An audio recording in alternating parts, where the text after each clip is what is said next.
Perfect. Who better than Derek, Pat, Andrew, the wrestling crew?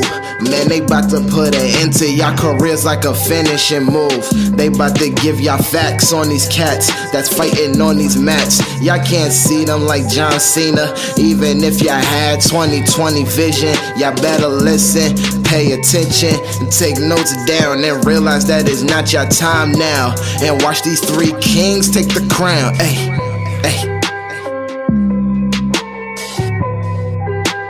Hey, this is Colin West here with the best light heavyweight on the planet today, Arcadia. I'm thinking about changing to heavyweight. Really? Mm-hmm. You really want to put on that kind of weight? Nope. What are we listening to? We're listening to Wrestling IQ 101, the best podcast on the internet today. A number one. You really want to put on that kind of weight? Mm-hmm. Wow. Hey guys, welcome back to another edition to Wrestling IQ 101. You can follow us on Facebook, Twitter, and Instagram at Wrestling IQ 101. Also at WrestlingIQ101.com for past episodes and new ones like this one. And today I'm sitting with Pat and Derek. What's up, guys? And we got a special guest with us today, former WWE Superstar Bull Buchanan. How's it going, man? Going great. How you guys doing? Hey. Doing good. Yeah, doing So well. far, so good. A lovely day in Jersey here. All right.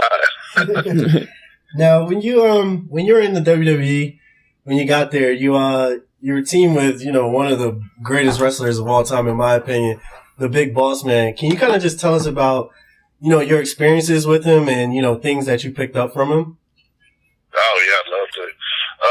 I've been a fan of Ray Traylor since since I first saw him as a Big Bubba, and it was kind of cool because he was from the same area I'm from, maybe 30 minutes down the road. And it kind of,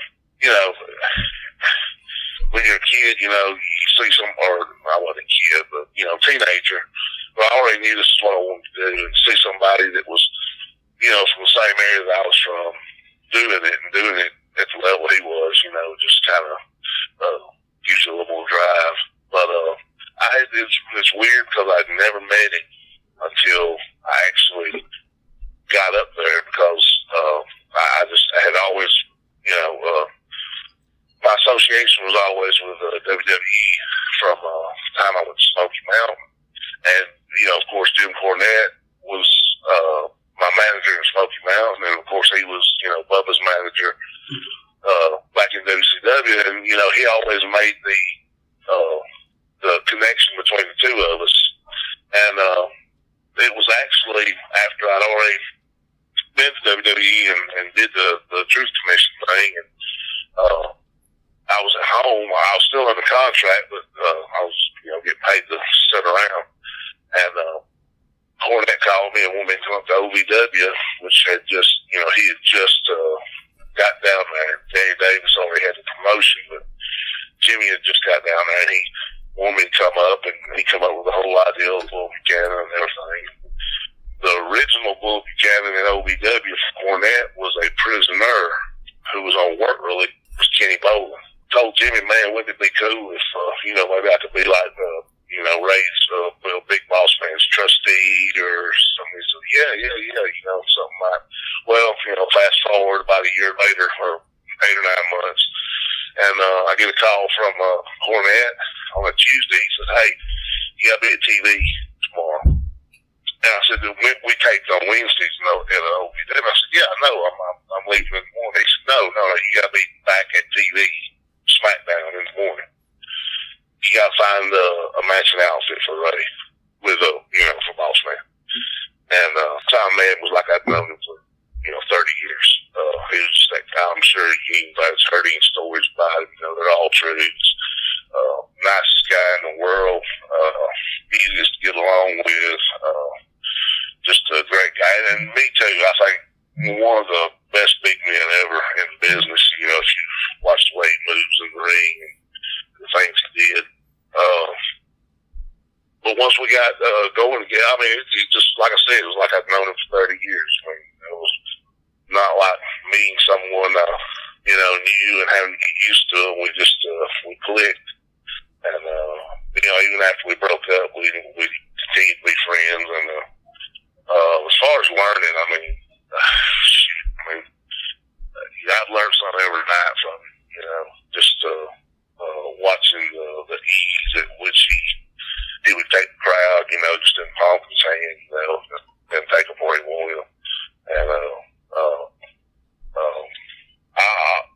one of the biggest things I learned from him, on my first run with WWE, you know, Truth Commission was just a, you know, it was a kind of a, I don't know, you know, it had a short shelf life. We all knew it. You know, we all had a good time. We enjoyed it. And, you know, got our foot in the door and everything. But, you know, really didn't do a whole lot of interviews and interviews on me, you know, on WWE TV. Of course, you know, someone talked for us with that gimmick. But, I mean, like, you know, like before any SmackDown or a Raw tapings back, especially back then, you know, just always a ton of local news agencies. And you know, at that time, everybody wanted a piece of the, you know, of the WWE. That was a hot thing at the time. So we were given a lot of interviews, and I really didn't know how to. I really watched the way Ray did it because we would do it together, and I watched the way he did it, and I learned how to represent the company, you know, the way it should be. And then like personal appearances, stuff like that, you know, I really learned how to deal with, the fans and the media from watching Ray, because he was one of the best, you know. I mean, he, you know, started making, you know, getting these huge checks. And, you know, I mean, I had a checking account, but outside of just sticking them in there, I didn't know what to do with it. You know, he talked me into buying building my first home. And, you know, I could go on and on. I mean, he was just one of those guys. He was a mentor to a lot of guys. And, you know, a lot of guys, if they're honest, you know, owe a lot to him.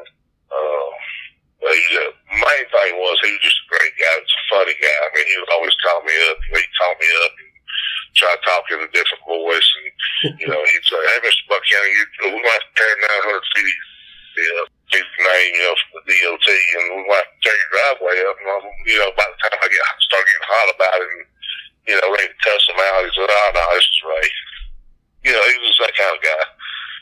So during this time that you were working with Big Bossman, you had run-in with the American Badass version of The Undertaker. What was it like interacting with him, this incarnation of him? Oh, shoot. You know, I don't know how many people will agree with me, but to me, it's my favorite version of The Undertaker because that was Mark Callis. I mean, that was really Mark Callis. That was just him being himself. You know, The Undertaker's, man, when that bell rings and, you know, the lights go down, and I mean, you just get a chill.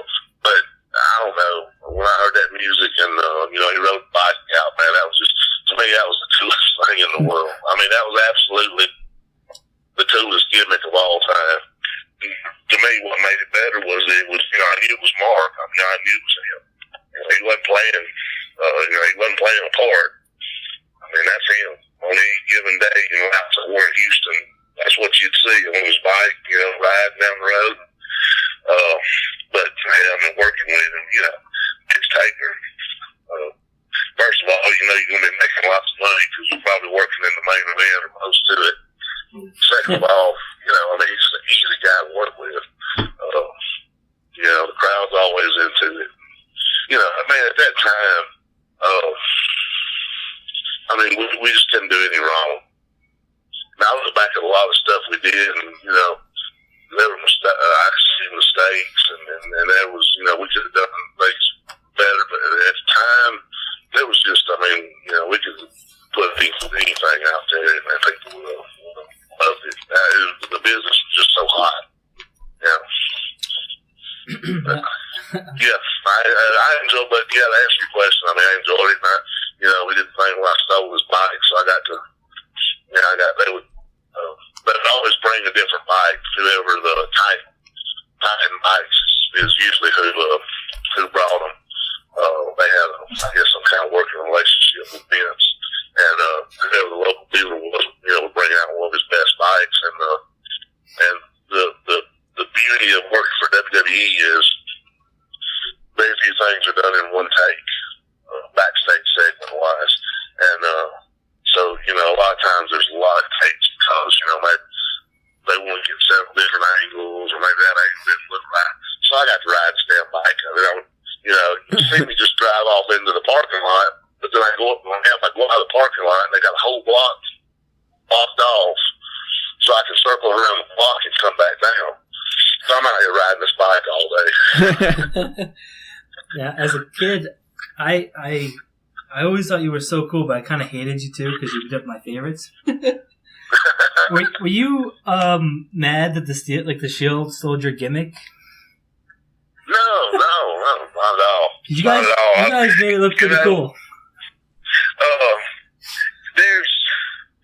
If you really think about it, there's very few things in wrestling that are totally new. Everything is something rehashed, and I never, I watched it probably, several times before I ever really thought, it does kind of look like, somebody actually mentioned it to me, and I said, that kind of looks like you and Ray, and, I thought about it, and I said, well, yeah, I guess in a way it does, but no, not at all, man. Hey, more power to them, especially with Roman. Roman was brother to one of my real good friends, Matt and Noy, just passed away recently, and cousin to another one of my good friends passed Edward Fatu, Umaga. So that whole family, man, the Rikishi and those guys, that whole family has been good to me ever since I met them and came up there and worked with them. And man, if anybody can do something in this business and make some money doing it, God bless them. Yeah. So talking about Rikishi, you actually wrestled him, and you took a stink face like some of our other guests. How was that experience? Oh, well, you know what? Really all I say is, he always took a shower, and it wasn't as bad as people thought it was, and I guess the other thing you say about it is we all did it. I don't care who you were. At some point, you're gonna get it, and usually it was in your hometown. So I think that was maybe a real analysis. But at the end of the day, and I've told people this before, we would go out originally we were just out on the road all the time, and then I guess around maybe 99 or 2000, that kind of consolidated schedule where we would go out we would start on Saturdays, do a house show Saturday, Sunday, and then Monday was Raw, Tuesday was SmackDown. Now you might have a personal pitch or something, but for the most part, you fly home on Wednesday, Thursday was off, Thursday and Friday were off days, and you fly back out Saturday unless you had something else going on. And, no matter what the BS was during the week or that, start out, maybe in Washington somewhere, and, you don't miss your rental car, you miss your flight, and, things are going bad. No matter how bad it was on Monday morning when you called home and asked your wife, hey, the check come? Oh, yeah, yes, yeah. Oh, how much was it? I never once, that made everything better. Once she told me how much the check was, that's when it happened. It ain't really mattered anymore, and I just had a totally new outlook on life. That's a testament as to how strong the business was back then. Yeah, absolutely. So before you mentioned the Truth Commission, can you just talk about the role that the commandant had and the role that Bret Hart had in putting the whole thing together? Yeah. Actually, it was those two that put it together. The story was that Bret was doing a lot of TV stuff back then. He did the Lonesome Dove, the TV series, and he did a Sinbad episode down in South Africa. Well, Robin, who played the Commandant, was a voiceover actor and a theater actor and an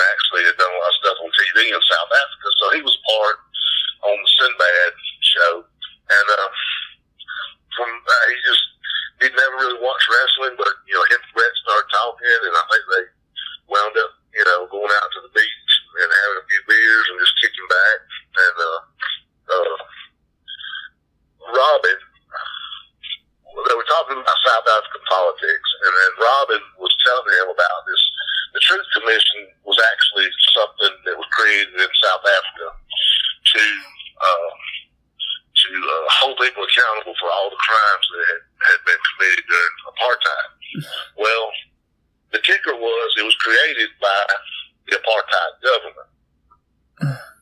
Up from the get-go. It was corrupt. Everybody knew it was corrupt. You know, it was just it was a way to say, well, hey, you know, look, we checked and nothing happened, which was, you know, bullshit because everybody knows what happened. Well, anyway, you know, they're kicking this idea around and that carries it back to Vince. Vince likes the idea. They call it Robin. Robert Myatt, who was Kurgan, who has went on and started Jesus, everything. Sherlock Holmes, I think Pacific Rim, 300. But he was Kurgan. He had trained with Bret, so Bret put him in it. Owen had known Michael Halleck, who was Mantar in WWE before that, and they had met in Germany. So Owen recommended Mantar, so he was put in it. And from what I understand, Bret he saw, I think he saw me somewhere, saw a picture of him, and said, you know, he was like a military guy, so they put me in it. And they sent us down to Stanford, and Robin had actually been a South African, he was actually in the South African Army. So he taught us how to march and salute, you know, best he could anyway. And they sent us down to Memphis. And, you know, the whole idea was they were doing at that time, they were doing the factions. You know, they had the Nation, they had the Bariquas, they had the BLA, the Bikers. So, you know, we were just kind of you know, get thrown into that. But yeah, I mean, it was there. It was Bret's baby. And, you know, he looked out for us while he was there. But, you know, the only problem was, you know, if you're up on your wrestling history, that was the same time he was going through the contract negotiations. And he came to us, you know, a little while before Survivor Series. Coach says, look, guys, you know, I'm probably out of here, you know, after Survivor Series. I don't know what they're going to do with this thing. But Robin run into some trouble. They were trying to get a visa for him, and it was just, I don't know. I mean, he wasn't in trouble or didn't run into trouble, but they were having trouble getting a visa for him to get moved over here. And I guess they just, you know, finally decided they didn't want to invest that much in you know, into something that may not be that long term, and so they let him go. And of course, we got Don Callis, which, I mean, I love Robin, and Robin played the part very well for somebody that knew nothing about wrestling. I mean, he was totally new to wrestling, and he just picked it up on the fly. Whereas Don Callis, on the other hand, you know, I heard somebody I heard somewhere, and it was really, that's exactly what happened. You know, they brought him in, and Kurgan and Luke Poirier, who joined later on, both knew him.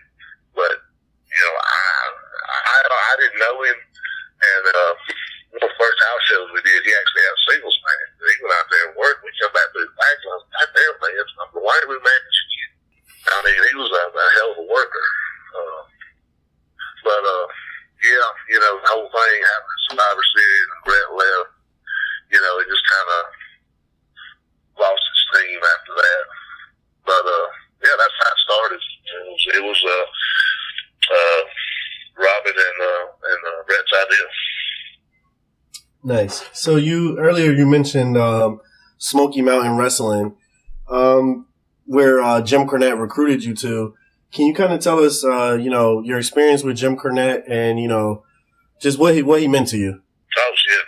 Well, I mean, you know, if there was a T-shirt out there that said I'm a Jim Cornette guy, then I'd be wearing it. You know. Nice. That sounds like a moneymaker right there. Yeah, I mean, I'm sure. I'm surprised he hasn't thought of it yet. You know, I watched, like, you know, all the other guys. You know, I was a fan, been a huge fan before I got into it, and one of my first breaks was I got on TV down here in Atlanta. A guy named Sammy Kent. Well, actually, Joe Pedicino. I don't, you know, people may or may not be familiar with it. Joe Pedicino back in the 80s, had a show in Atlanta called Superstar Bull Wrestling, and it was basically a 9 or a 10-hour block of nothing but wrestling. It would start out with, I think, WCW, and it would go to World Class, and it covered all the territories, and even some international stuff. It was on Saturday nights, and I mean, hell, I know I lost at least 3 girlfriends. On Saturday night at 8 o'clock, man, if we wasn't already done whatever we were eating or whatever we were watching, it was sayonara because I was heading back to the house. But it was Joe Pedicino's TV. But it wasn't as big as it was back in the 80s. We're talking late 80s, early 90s. He had a short block, like 3 hours on a Saturday night, like maybe from 11 to 2. And they had kind of a cult following down here. And Sammy Kent ran it for it. And I got on that TV. Well, the deal was one of the hours of wrestling on that block was Smoky Mountain. And then Sammy Kent's promotion, which I was in, North Georgia, followed it at like 2 o'clock in the morning. But Brad already had the relationship with WWE. So he would run the maybe once every 6 months. Cornette, Smoky Mountain would come down and run the Marietta, I forget what it's called, arena or whatever. It was a pretty decent sized place in Marietta, and usually Vince would let him have somebody. And I remember one time it was he brought Savage in, Randy Savage, and then I think he brought Lex in one time maybe. The WWE guy was working one of the Smoky Mountain guys. Well, he would always give North Georgia a match on the card. And that's how New Jack and Mustafa got their start in the Smoky Mountain. They were down there with me in North Georgia and got on the cards, which, Sammy would put his whoever the tag champ or the heavyweight champ was, he would put them on the card. And, Cornette saw Mustafa and New Jack and snatched them up. Well, on the next one, I was the heavyweight champ, so I was on the card, and plus I had New Jack pulling for me up there. He was already up there, and New Jack was pulling for me.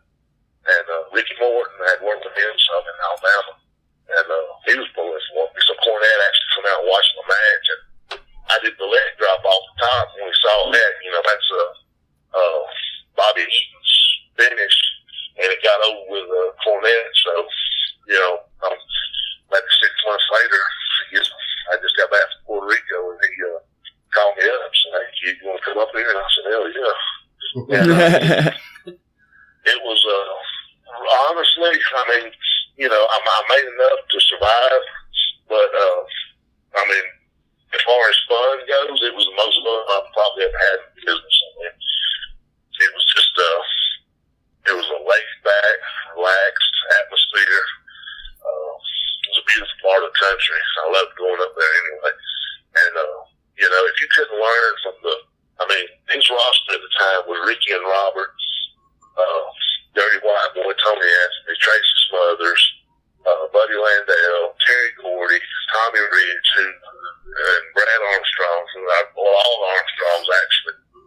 And I wound up riding with Tommy and Brad Armstrong. If you can't learn something from those guys, then, you might as well go into the house, because it's, but it was just, but it was a good time, because I've been to other places before that and since then, and, the mentality was, it was a territory, and the mentality was, I gotta keep my spot, and you might be competition for my spot, so screw you.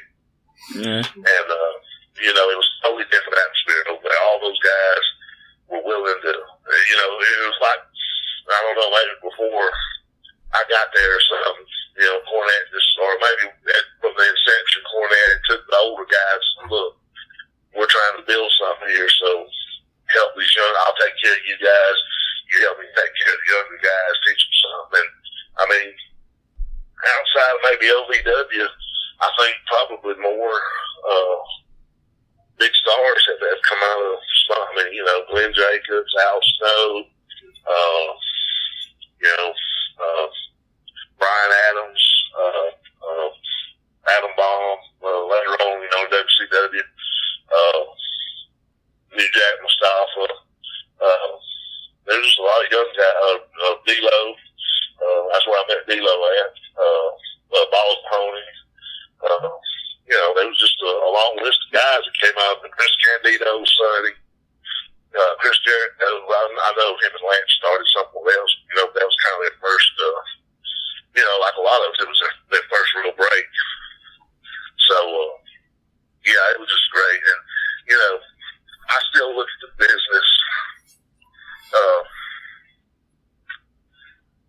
the way Cornette, I still believe the business.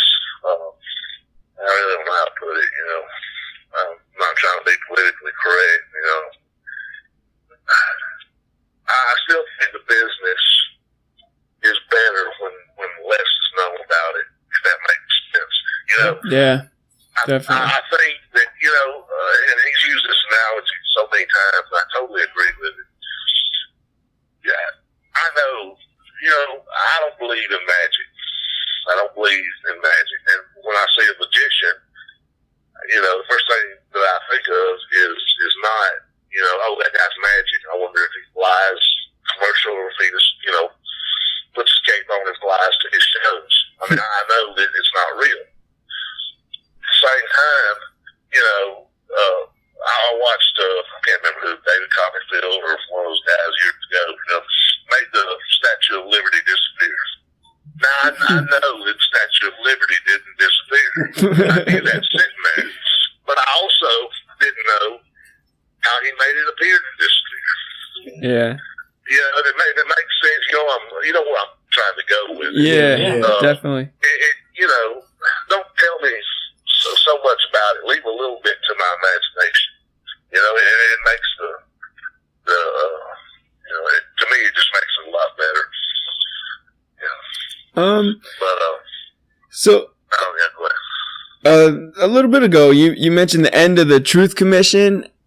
So, I'm picturing the scene at the end at 97 Survivor Series. What was the reaction like backstage after the match between Bret Hart and Shawn Michaels? Oh, Jesus. Well, we were in Montreal. So, Kurgan was from the eastern side of Canada, Nova Scotia, over that way, And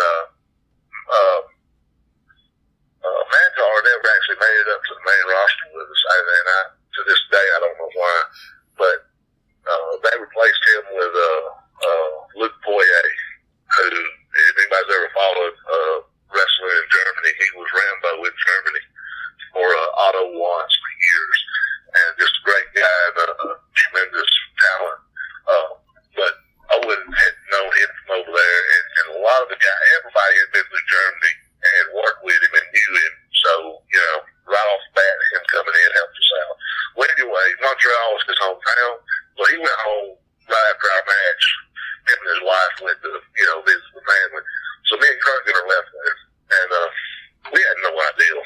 We were sitting right behind the gorilla, and we were watching the match, because we knew that Bret was leaving, and we kind of knew, there was a question of, okay, how's this going to go down? We had no idea what was about to happen. So we're sitting there and watching, and actually, Owen and Rick Rude and Davey and Jim, the rest of the Hart Foundation, were actually standing there with us, and then because they were under the impression that this was going to be a disqualification, so they were standing there talking with us, and they said, hey, we got to get on up here, we're fixing to go out. So we're like, okay, cool.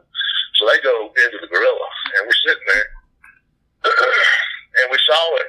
We saw him ring the bell, and, probably like everybody else, it took a couple of seconds, and then me and Kurgan looked at each other like, holy hell, no way.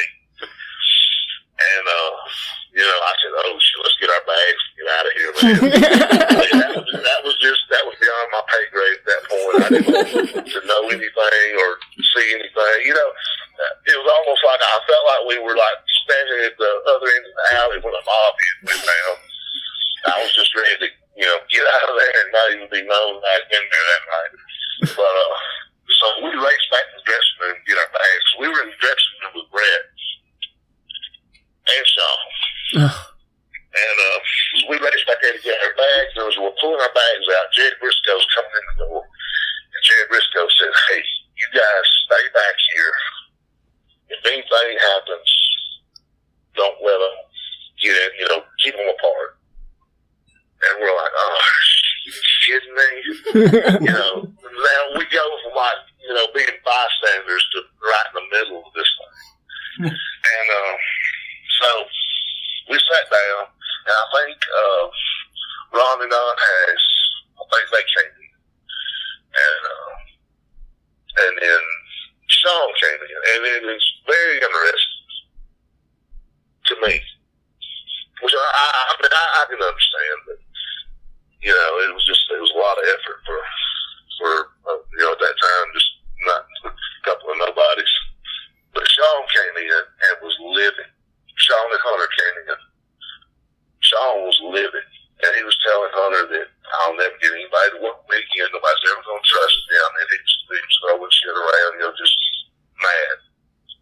Which, up until I heard him say it himself, I was one of those people who swore up down that Shawn Michaels had no idea. I still wonder if maybe he told him that he knew just for the, get the story, because he was so pissed off for the two people that were sitting in the dressing room. At the time, we were nobodies. Probably later on we were nobodies too, but at that time we were even bigger nobodies.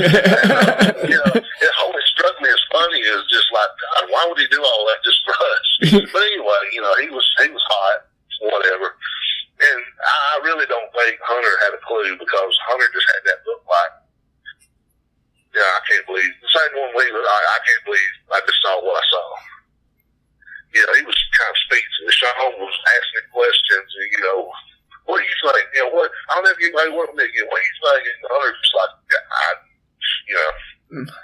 Well, that went on for a while, and Sean came in, and, kind of got quiet. I think Sean had one. Then some more guys started filing in, and then,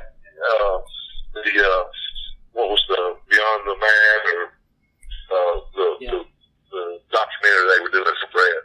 Yeah. If you can see right behind the camera, we're sitting right over there on that side. And it was just, at that point, it was just like you saw, he started unlacing his boots, and he had Sean. He said, so Sean, I guess you had nothing to do with this. And Sean said, Bret, I told you the other day, I swear to God, my hands are clean. I think Bret said something to the effect of, well, then, I'm sure you won't take advantage of this tomorrow night on Raw. And then I'm pretty sure Sean said, no, I won't. Then a few more guys come in. Finally, Taker come in. And Taker went over and sat down with Bret. And they whispered a little bit between the two of them. And I think Jerry Briscoe came back in. And Taker, being Taker, just asked, where's Vince? Where's Vince at? And Jerry said he's down in his office. He said, well, we need him down here right now. So, about 2 minutes later, Jerry, Pat, I think Shane came in. I'm not sure if JR did or not, but pretty much the whole office came in. And Taker said, all right, guys, let's give them a little breathing room here. And that was my cue. I actually was trying to get out of there so fast. I actually stepped on the back of Brian Lawler's shoe, and I made him step out of his shoe, which he didn't stop either. He just kept on going to his shoe back down the hall. It was just one of those things that was so handy that, looking back on it, I'm glad I could say that I was a part of wrestling history. But at the time, man, I would love to have been anywhere else. If I could have dug a hole and got in it, I would have. Wow. Yeah, you were right on the front lines.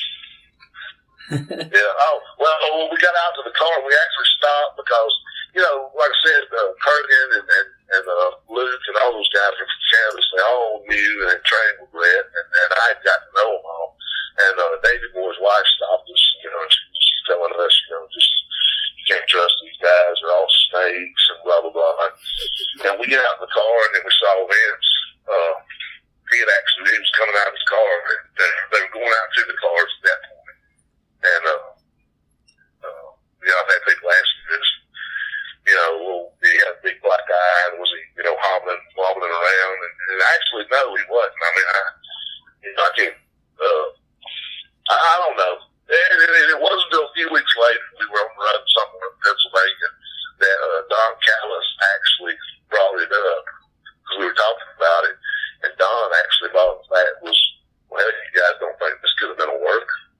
And that was the first time, I actually thought, because everybody came out a winner. Yeah. If you really think about it, Bret, went down there and made $1 gazillion. Shawn and Hunter are the biggest heels in the world, along with Vince. Mr. McMahon was launched that night. Our business certainly took off. WCW was already doing good business. I don't think it hurt them any. I mean, everybody involved came out a winner. Now, I'm not saying that it was, but it wasn't. I'm just, Don Callis raised that point. And from there on out, I guess probably all of us always kind of thought, I wonder. Yeah. So back in 2002, 2003, you see guys like Batista, Brock Lesnar, Randy Orton, and John Cena. You get paired with John Cena. How was it working with him? And did you take like a mentor role with him? No, it was great, man. He was. I mean, all those guys were down there. Him and Orton and Brock. All those guys were in OVW at the time. We had to buy out. A lot of the guys were already established. Were sitting at home because you had a whole different crew of guys that, even though they're over on WCW television, there's a lot of people that didn't switch back and forth that were just WWE people. And, they have to get those guys over. Me, Godfather, there's a lot of us that would, and, hey, the checks never missed. They were always there on time, so you get paid to sit at home. Who's going to complain? But they called a few of us up. Boss Man, Godfather was down there for a while. I'd already been in OVW, so I didn't mind going back. But, we were down there, and especially guys like Ray and Godfather, they were probably more of a mentor. I just, try to tell them what little bit I knew, I mean, maybe once something in the ring is where a good place to eat or a place to stay somewhere was. But Cena was I have to be careful because I call people, I say a good kid, and hell, he's 40 years old. At the time, we would go out to the West Coast maybe once every 6 months because business was so good everywhere. Smart. When business is good, he'll wear the East Coast out and he'll leave the West Coast fresh. You know what I'm saying? He'll just hammer the East Coast. As long as the houses aren't going down, he'll hammer the East Coast. Just like what they were doing that for a while internationally. Once business dropped here in the States, but it was still great overseas. He'll hammer it East Coast, and then we'll pop out the West Coast and make a ton of money. But then we'll come back for a few months, and he'll let the anticipation build up. That's the way the machine works. But we went out to LA, and I saw him, and if it's believable, he looked even better. Probably then, he was even bigger then and more jacked than he is now. Watched his match, and I mean, and he'd probably tell you the same thing. He's a little rough around the edges. He was just getting started. And I would see guys come do dark matches all the time, and that place is so intimidating. If you've never been there, or if you're trying to get a spot, or I was very lucky that I came in with guys and new guys that were already there. They kind of eased the transition for me, you know what I'm saying? I knew Michael Hayes working down at the Indies down here, I knew Ron Simmons because he lived in Atlanta. So I had guys that, when I showed up, and people looked at me and said, who the bleep was that? So I, oh man, that's Rico or Bull or whatever. He's cool, man. Oh, okay. But a lot of guys don't get that. They come up there for a dark match. You're nervous because here's your whole, everything you've ever dreamed of. Here's your one chance. I can't screw it up. And a lot of guys did. It wasn't just me. A lot of guys, especially like guys like Ray and stuff. You know, if they would see him in the hall, they would say, "Hey, man, you know, good, but if you don't do this or do that." But I remember seeing Cena after the match, and I, you know, told him, "Man, you look like $1 million. Just keep it up." Well, fast forward another 6 months, we'll come out there. He has another dark match. He's a little better.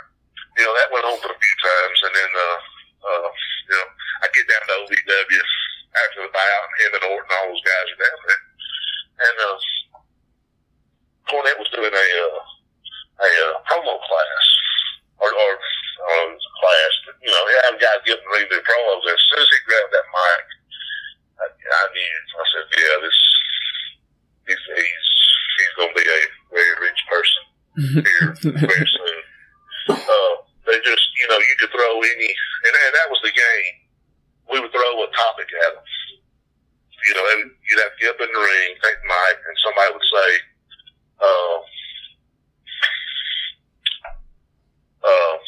I don't know, Planters Peanuts. And you had to base a 2-minute promo around Planters Peanuts. And you just couldn't throw it. You couldn't, you know, anything you could think of. And there was another kid down there that never really made it to the main roster. Had a few tryout matches. Him and Cena, you know, you just couldn't get over on. And, you know, his work just got better and better. And then, you know, I hear people, you know, I know people will probably listen to this and say his work got better.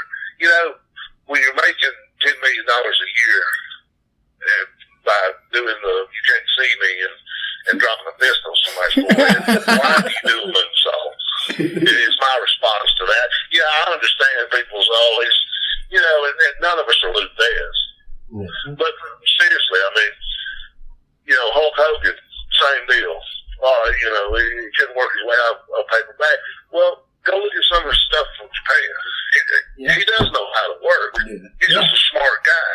When you can make the money he's made by cupping your hand and doing the leg drop, why do all the other stuff?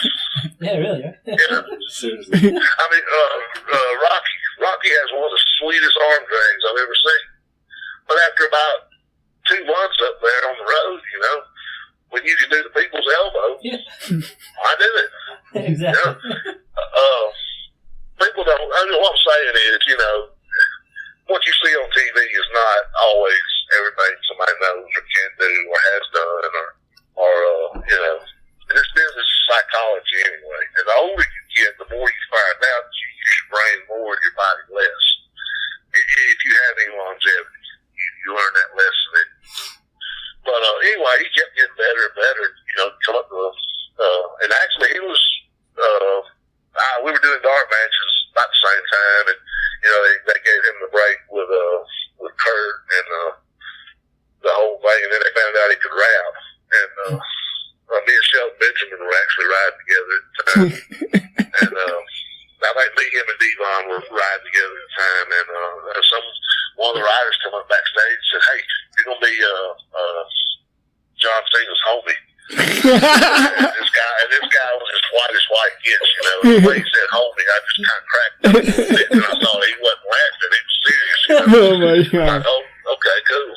and it was at the time, Paulie was the head writer on SmackDown, and Paulie and I went back a ways because I had Ryder Smoky Mountain. I'd come up and done a shot for him in ECW, and he liked me. He was going to use me, and just so happened that weekend, the story Cornette told me how I got my contract was that he had always, you know, I'd been in Smoky Mountain. He always plugged these young guys in Smoky Mountain. Then JR had seen me down there too, so JR liked me, and you know, knew that I would, you know, I'd drive 500 miles, you know, make the shot or whatever, and, you know, like my work ethic.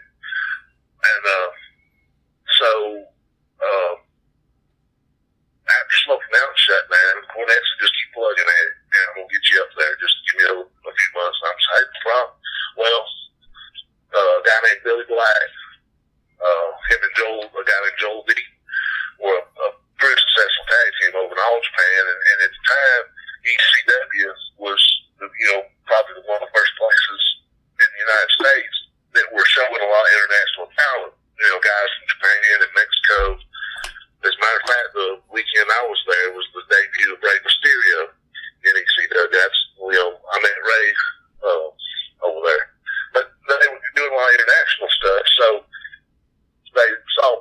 Joel, and we're going to bring this tag. Well, Joel wasn't available.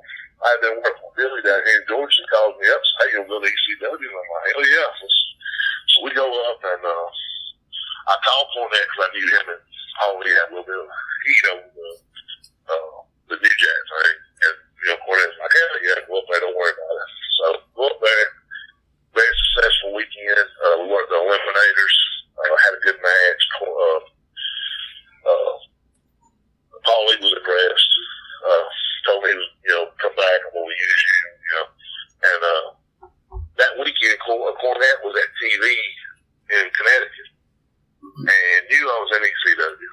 So he sees Vince in the hall and says, hey, Vince, he said, you remember that big kid I was telling you about? I had in Smoky Mountain, do the leg drop, jump off the ropes there? Yeah.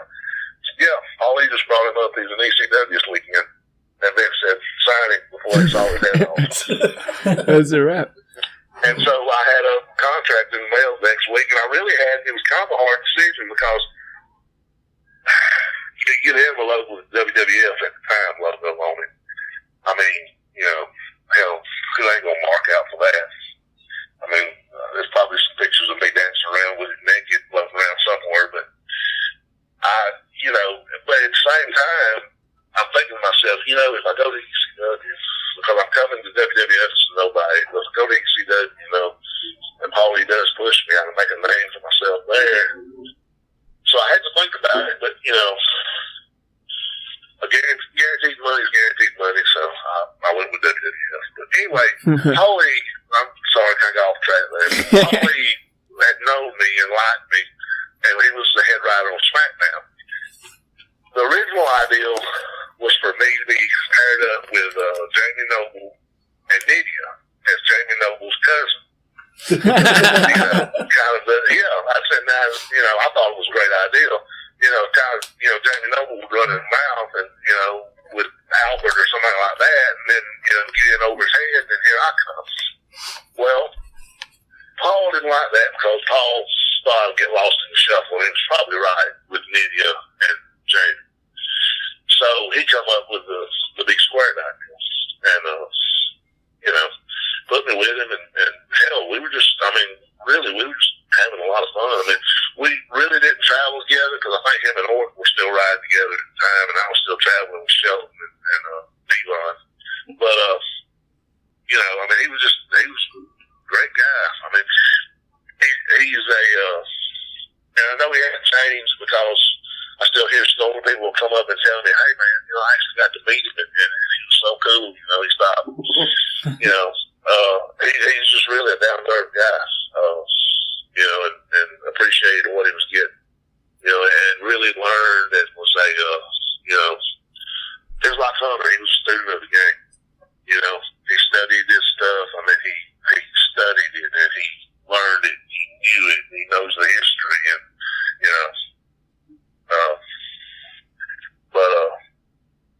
it wasn't a stretch to think that he was going to do well. And once he started rapping, I mean, that really got over. I mean, I was surprised, because we'd had that gimmick before a couple of times, but nobody could really rap. Yeah. And these guys, I mean, we'd come into arenas, we'd be walking in, and some jerk from down the street, who thought he could rap would want to battle it, and Cena would just, embarrass him.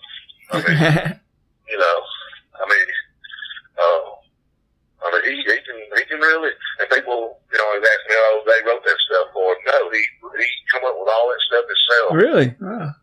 And, if you go back and listen to some of the raps he had, especially like on the Guerreros, he usually run it by me before we, earlier in the day. And, I was like, God, man, is Eddie cool with that? I mean, yeah. Right to Censor would have to jump in. Women across the border and chimichangas and, stuff like that. And I'm like, wow, man, we might really have to fight out there. Yeah. But, I don't talk to him much, but, when I see him, it's just the same as always. He's a great guy. Glad for him.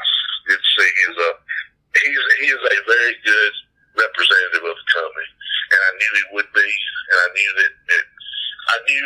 got the big push because he's a perfect guy for the company because he's loyal. You know, you don't have to worry about him, you know, getting drunk and wrecking his car or stuff like that. You know, and he's been, you know, he's gonna be. I mean, shit, that guy. I mean, he's like a doggone Wolverine or something. I mean, he gets hurt and like 2 minutes later, you know, he's had a neck fusion, and 2 minutes later, he's back in there bumping. I mean, he's like he's superhuman or something.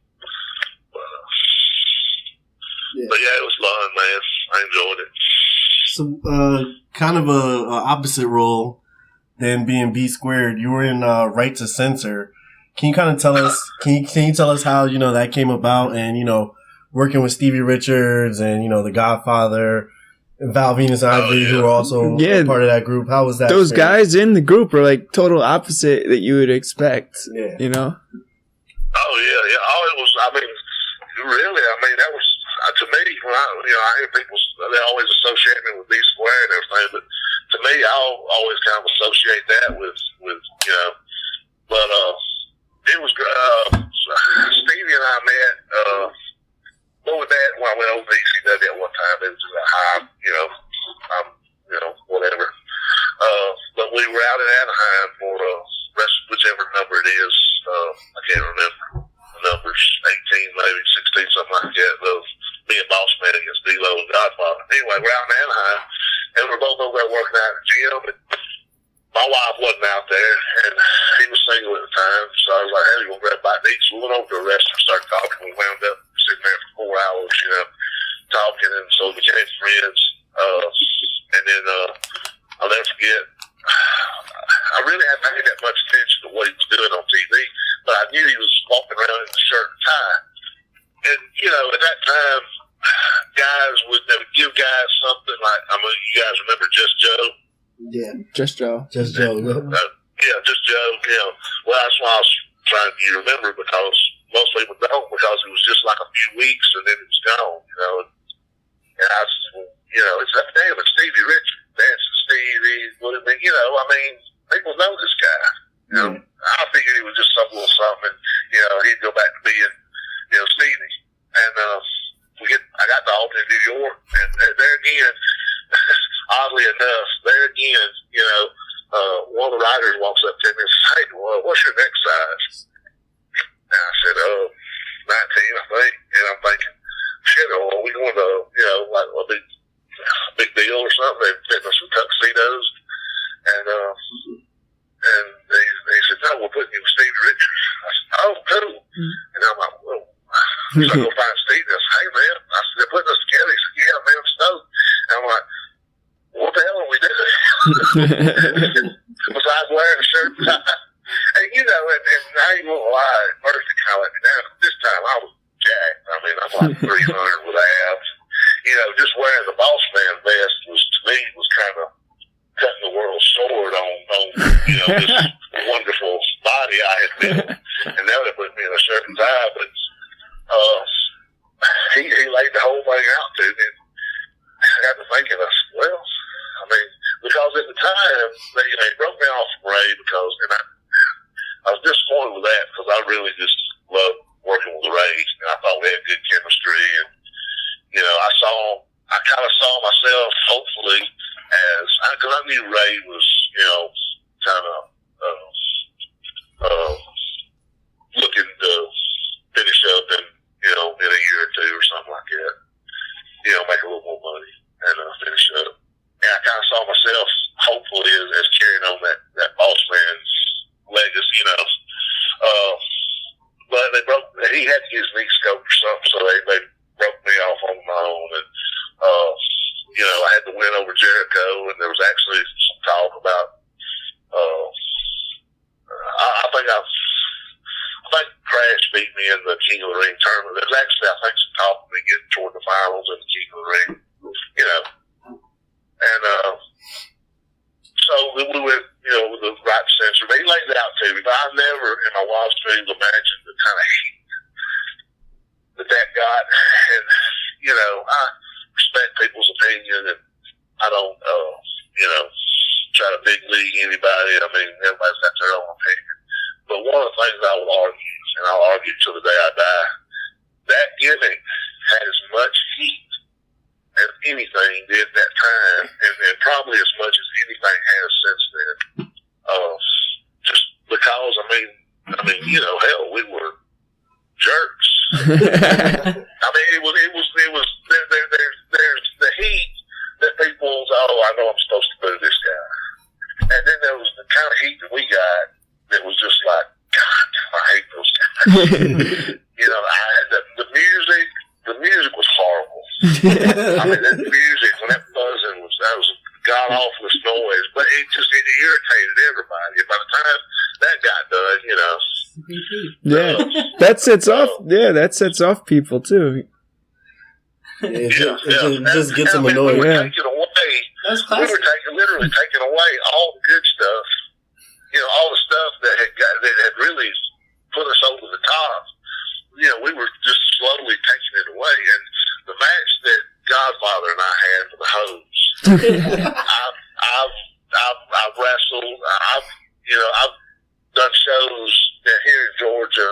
Where places were packed, and old men were pulling their pocket knives out, ready to cut me or cut whoever I was. And I wrestled, and I've never felt that kind of heat before. And they were literally, if you watch it closely enough, you'll see afterwards people were throwing stuff in the ring. And I was like, this is the epitome of this is it. Don't get no better than this. Because no matter what people need, I'm sure if you took a poll at the door and said, hey, is wrestling real? No, of course it's not. It's all fake. We all know that. We all know it's a show. But what they didn't know was, are they really going to take the hose away?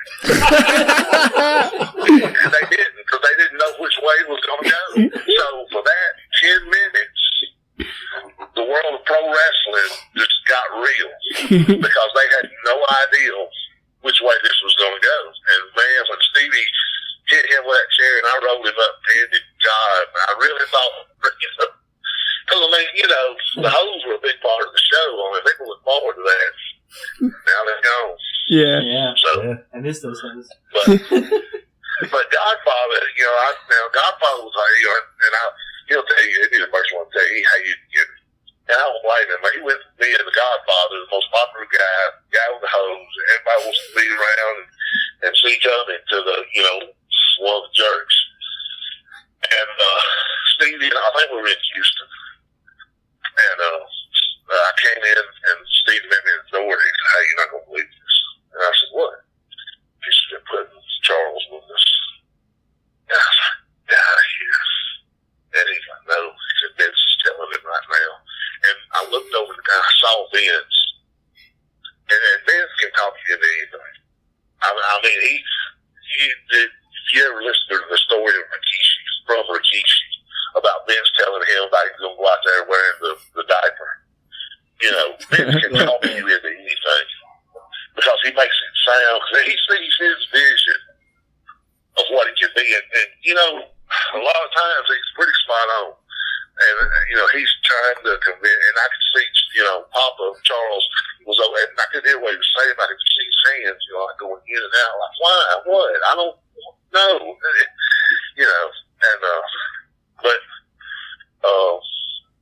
Once we got right then, we got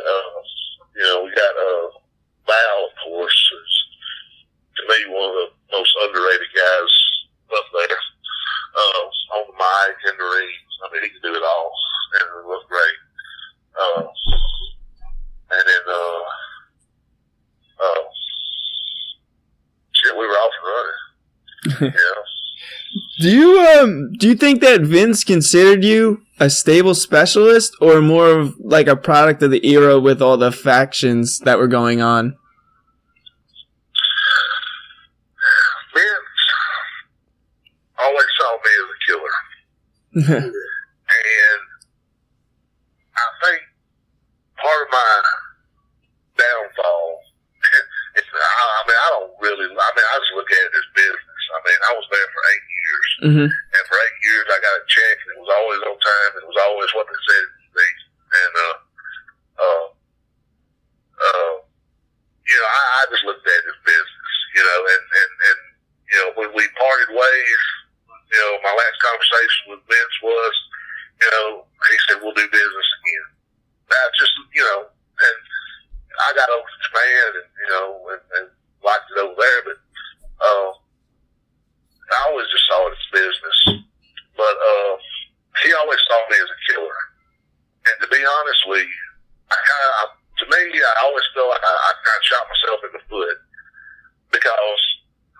B2 as a comedy because I saw the way Cena, it was comedy, the rapping, the white rapper, I thought it was supposed to be a tongue-in-cheek kind of thing. And to be honest with you, me and him was having such a freaking ball with it. Sometimes I wonder if I laughed myself out of a job. But, we were really having a good time because, like the raps, were funny and the booyah thing. People actually started doing that, getting with it. And, but Vince saw me as a killer. And when I think when he started watching me as B2, he just didn't see that anymore, Right. Because, if you think about it, the Big Boss Man, gimmick, the right censor, all that was, I was basically the heater of the group. And I was, the killer, the big guy, but that's the way I saw it. That's the way I interpreted the gimmick. So, but no, I had a still have a good relationship with Vince. Vince likes people. He loved Ray. He loved Ray. And, Ray told me one day, he said, the reason he likes you, the same reason he likes me, he likes real people. I see a lot of correlation between Donald Trump and Vince McMahon. They are surrounded, especially Vince, they're surrounded by people all day that, yes, boss, what, yeah, boss, yeah, whatever you need, boss, sure, yeah, sky's green, boss, yeah, whatever you say. It's refreshing for them to hear somebody that actually come up to them and not necessarily disagree with them, but just talk to them like they're a normal person. And Ray was the best at that. Ray would see Vince and start talking about a piece of land he'd bought or a deer he'd shot or, a bike he had just rode or, and Vince liked that. I guess all people, when you're that powerful and that rich, and that's why I said, plus, I have to say, Donald Trump used to come to a lot of shows. Mm-hmm. Donald Trump was a fan. He used to come to Madison Square Garden, and he was always so cool. He was just real, shake guys' hands, and we were doing the right censor one night, and, I'm sure you guys being from Jersey, and, the Garden, I don't care if it was a house show, TV, pay-per-view, whatever, if you're in the Garden, it's a big deal. That was home. That was the, Staples Center, or, anywhere like that. Madison Square Garden was our home. And if it was a house show, that was a big deal. And, so Vince was there, even on the house shows. And, Vince comes up to us before we go out and says, hey, I want you to come over there and mess with it a little bit. Well, really? So, Stevie goes in, and I think he might have had Ivanka or Melania, his wife, and maybe one of his daughters with him, and Stevie goes over and starts messing with it. He was saying something about being a slumlord in New York City or something like that. And you can tell he was loving it, but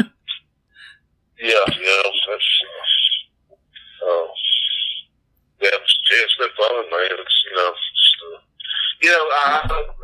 people always ask me too, why don't you do shoot interviews? I said, well, I've done a lot of shoot interviews, but my shoot interview, I don't have anybody to bury because I really have not had that many bad experiences in this business. I've really not met that many people that I couldn't get along with. I've made a lot of money. I made a lot of money and I got to do something. It was a lifelong dream of mine. How can you be upset about that? Sure, there's always things you think of, maybe I would have done different, but you never know. I always thought about going, and I talked to them a few times. They had talked to me about coming back up for another run in New York. I was very happy in Japan. I think about it sometimes, well, maybe if I went back for another run, it'd been even bigger, but then I think too, hey, I'll be 50 years old next year. I stayed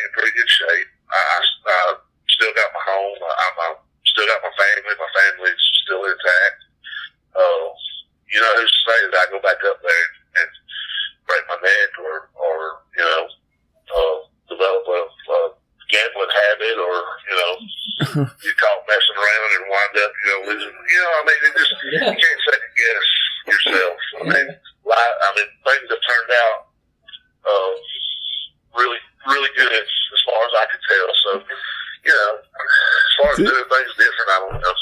Maybe here and there, maybe I ducked one time when I should have that I didn't, or something like that. But I ain't got no regrets. So, Bull, my final question for you is: you've got to wrestle some of my favorites when I was a kid and got to beat up a lot of them. What were your favorite opponents? Like the Brothers of Destruction, Too Cool, the Hardys, or the Dudleys. Do you have a favorite match out of all of them? They were all good. I mean, I enjoyed working with all of them. But one of my favorite matches was always, I guess because they were friends of mine, was always Ron and John, the APA. Yeah. Because, when we first got up there, I met Bradshaw. We were the Truth Commission thing. Him and Brian, Barry Windham were doing the Blackjacks at the time. And, that was a team getting to work Barry Windham. And then Bradshaw too. And, I hate to say this, because, and I worked those guys, we worked the Rougeaus also. And I thought I had a great match with them. But, I guess there was some kind of friction between them and the Rougeaus or something, because me and Bradshaw, and this is totally John Bradshaw, standing in the toilet, we were both taking a leak, and we're standing side by side, neither one of us say anything, you're just trying to kind of look straight forward, so it's no uncomfortable, circumstance or anything. And he turns around and looks at me right in the eye and says, I like you. You piss and moan about getting hit hard like them damn Quebecers do. And, but we were the hell, we just go out there and really just beat the shit out of each other. Nobody ever complained. We didn't complain about it. It was fun. Me and Ray did the bar fight with them, and we went out to the bar earlier in the day, of course, which was APA style. So that way you get there and do a little drinking, do a little talking, and do a little more drinking. So by the time the bar fight come up, some of that, they had props. Like some of the beer bottles were the candy stuff. With like they use out in Hollywood, break your head, it don't hurt. Well, I think we'd all had this much drink. Ron picked up a case of beer that wasn't a prop and slammed it over Ray. I think I grabbed a broom that wasn't a prop and smashed it over Ray. We all wound up with few cuts and bruises. But hell, it was fun. Then we drank a little more afterwards, and then but they were all good. I mean, I enjoyed working with the Hardys, man. Those guys are so the story was so easy, especially me and Godfather, was we could throw them around and they'd fly around. Scotty and Brian, the stories back then were just so easy. Everybody was so established that, like Godfather back then, Godfather, sometimes he didn't even have to have a match. He would go out and do his the whole spiel, roll Big Fatty, Spin Daddy, and do all that. And by the time that was over, he had the crowd so in his hand, and all he had to do was do the splash in the corner, 1, 2, 3. Everybody was a superstar back then. That's one thing I think is different from nowadays, man. I think it was more because just we had the perfect storm. If you think about it, it was a perfect storm that'll probably never be recreated.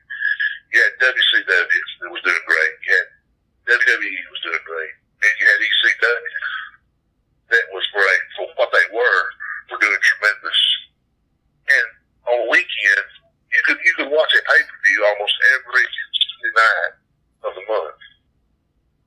And there was so many different styles of wrestling you could watch, so many different characters. It was so big that everybody was a superstar. I mean, even to the lowest guy on the totem pole. You know. Yeah. Nice. Now, Mr. Buchanan, can you tell our fans where they can find you on social media? I really don't do a whole lot. I got a Facebook page, Bull Buchanan. Have my wife usually keeps up with it more than I do. But, yeah, I mean, in touch with her. She puts a few pictures on there every now and then. I go to some shows around here that my friends, I'm retired now, I work for the sheriff's department. But I still go to a few shows. And actually, my 15-year-old son just made his debut last weekend as a referee at one of the shows. So, you know. Oh, what's his info? What's his info? Does he have anything that you can plug? Well, he's just, you know, like I say, he's 15. This is more or less, his grades were really good this year, so I told him I'd let him rest a few matches. But he's a tremendous amateur. He finished in the top 10 in the state last year in Alabama. Oh, wow. Awesome. As a freshman in the 182 class. This kid's like, he's 16. He's already 6'4".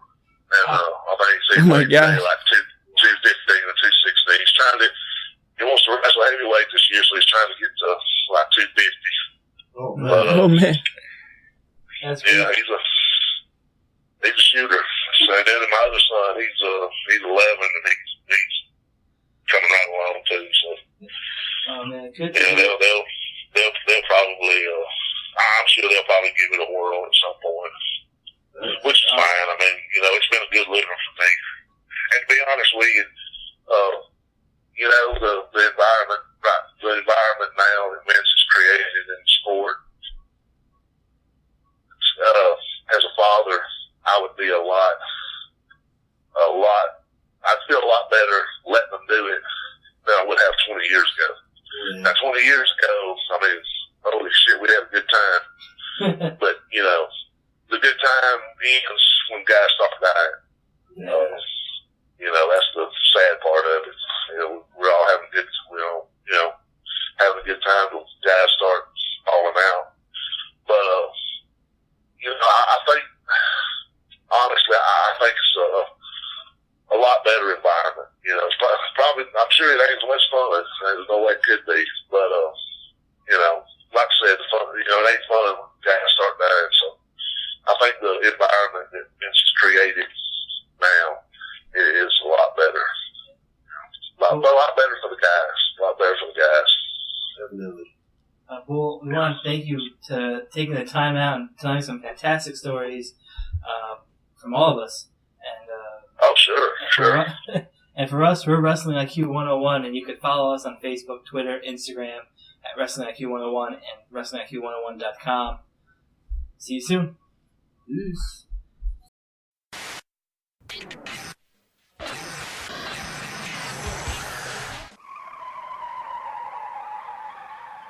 You have just listened to the Wrestling IQ 101 podcast, powered by B Plus Player Radio.